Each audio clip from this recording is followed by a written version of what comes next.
Welcome back અને આગળ વાત કરીએ તો રાજકોટમાં હોસ્પિટલ બેદરકારીનો આક્ષેપ કરવામાં આવ્યો।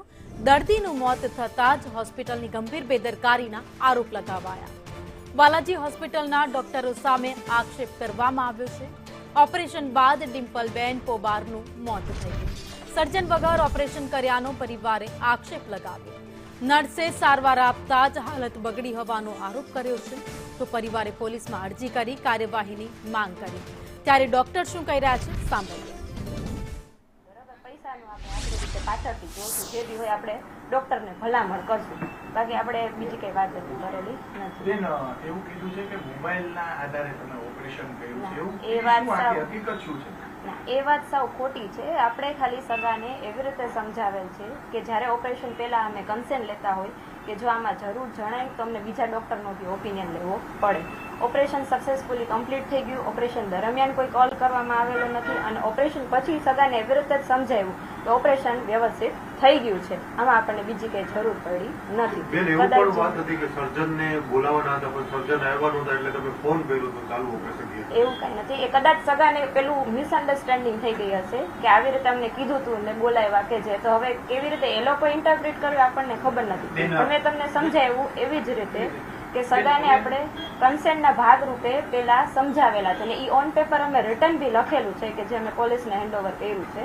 જ્યારે તમે કોઈ ઓપરેશન કરો ત્યારે એની મેડિકલ ટ્રીટમેન્ટ છે એની મેડિકલ કન્ડિશન થી જોતા હોય છો, તો શું અમને શ્વાસની ને હૃદયની ને એવી બીમારી બિફોર ઓપરેશન હતી કે ઓપરેશન પછી તરત થઈ ગઈ? ના, ઓપરેશન પહેલા એમને કંઈ જ નહોતું। બરોબર, આપણે આપણા તરફથી બ્લડ ઇન્વેસ્ટિગેશન ને બધું મોકલાવેલું છે અને ઇન્ટ્રા ઓફ ધી પેશન્ટ એકદમ વાઇટલી સ્ટેબલ હતું, કન્ટિન્યુઅસ મોનિટરિંગ ની અંદર હતું। એને શું લાગે છે, શું કારણ હોઈ શકે આના? એટલે આ તો છે ને બહુ કોમન, મતલબ રેરલી કન્ડિશન કહેવાય કે જે કોમન પીપલમાં બી થઈ શકે છે। એટલે આ અનપ્રેડિક્ટેબલ છે। આપણાથી એટલી જલ્દી ડાયગ્નોઝ થઈ ગયું ને આપણાથી એઝ અર્લી એઝ પોસિબલ આપણે ટ્રીટમેન્ટ કરી, આપણાથી બચાવવાના મેક્સિમમ આપણે ટ્રાય કરી કે જે થઈ શકે આપણે મેક્સિમમ આપણે ઓલિમ્પસ હોસ્પિટલનું બિલ આપે ભર્યું છે? ના, અમે નથી કરેલું। બાલાજી હોસ્પિટલ ભર્યું પરિવારનું કેવું છે? ના ના, હજી ઈ બિલ પેન્ડિંગ જ બોલે છે, ઈ બિલ પેન્ડિંગ જ બોલે છે। અમારા તરફથી 1 રૂપિયો પણ ઓલિમ્પસ હોસ્પિટલને આપવામાં આવેલો એનેસ્થેસિયાનો ઓવરડોઝ હતો? ના।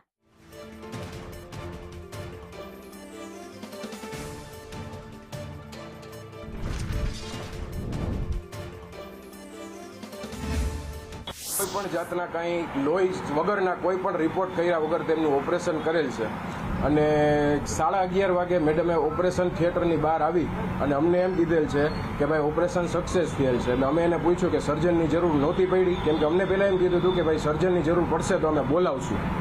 ટોટલ 70,000 રૂપિયા ફી ચૂકવેલ છે। હવે એમને એમ કીધું હતું કે ભાઈ સર્જનની જરૂર પડે તો એના એક્સ્ટ્રા ચાર્જીસ થાય। એટલે અમે એમ કીધું હતું કે ભાઈ અમારી પરમિશન વગર તમે બોલાવી લેજો। એટલે એ લોકોએ બહાર આવીને ઓપરેશનમાંથી થિયેટરમાંથી બહાર આવીને એમ કીધું કે ભાઈ સર્જનની જરૂર પડી હતી, બરોબર, ક્રેશ ક્રિટિકલ થઈ ગયો હતો, પરંતુ